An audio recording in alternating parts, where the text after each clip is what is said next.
ബുഖാരി ഇമാം റളിയല്ലാഹു അൻഹു പറയാം, ആഖിറത്തിൽ എന്നോട് അള്ളാഹു ചോദിക്കുകയാണ്, അല്ല ബുഖാരി, എന്താ ദുനിയാവിൽ ഇത്രയും കാലം ജീവിച്ചിട്ട് ഉണ്ടാക്കിയത് എന്ന് ചോദിച്ചാൽ ഞാൻ എൻ്റെ അള്ളാന്റെ അടുത്ത് പറയൽ എന്താണെന്നറിയോ?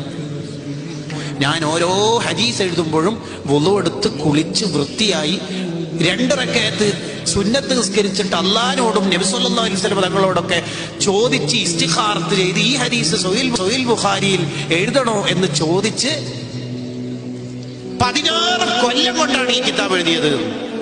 ഞാൻ ഈ കിതാബാണ് അള്ളാഹിന്റെ മുമ്പിൽ വെക്കൽ. ഇതാ 400-ലധികം ഉസ്താദുമാരെ കണ്ടെത്തി 6 ലക്ഷം ഹദീസ് എന്ന് കടന്നെടുത്ത് 7000-ൽ പരം ഹദീസുകളുള്ള 16 കൊല്ലം കൊണ്ട് എഴുതിയ ഓരോ ഹദീസിനും 2 റക്അത്ത് നിസ്കരിച്ച, അപ്പൊ എത്ര സുജൂദായിട്ടുണ്ടാവും?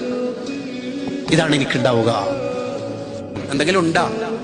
ആർക്കെങ്കിലും അള്ളാന്റെ അടുത്ത് പറയാൻ ഇതേപോലെ ഉണ്ടാ? 3200 പള്ളിയുണ്ട് സുൽത്താനുൽ ഉലമക്ക്, 11,000 സക്കാഫിമാരും. ചെറിയൊരു ആഫിയത്ത് പറഞ്ഞിട്ട് കിടക്കുമ്പോ 4444 ന്യായസ്വലാത്തല്ല, ഖത്മോദി തീർക്കാനുള്ള ഒരു വെള്ളപ്പട്ടാളം ഉണ്ടാക്കീന് ആ പുരുഷായുസ് കാലത്ത്. നമുക്ക് എന്തെങ്കിലും ഉണ്ടാ പറയാൻ? ഉള്ളും പുറവും വെള്ള നിറഞ്ഞ നിലാവരേ, എള്ളളവോളം പൊള്ളയതില്ല കാവിലരേ.